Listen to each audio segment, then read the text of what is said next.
نقشوا حكيم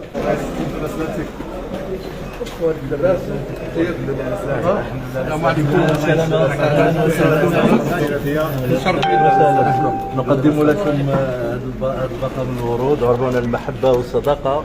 شكرا. باسم المكون الرياضي المغربي، باسم الجامعة الملكية المغربية لكرة القدم وفريق النهضة البركانية، نوضع لها إشارتكم كل الوسائل اللوجستيكية والملاعب إن شاء الله، ونتمنى لكم مقام طيب في الفترة ديالكم بإذن الله، ومرحبا بكم مرة أخرى في بلدكم الثاني المغرب.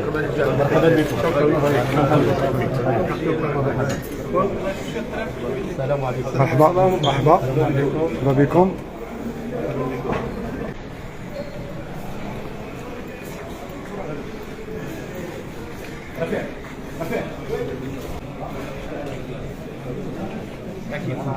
الله يبارك فيكم. مرحبا.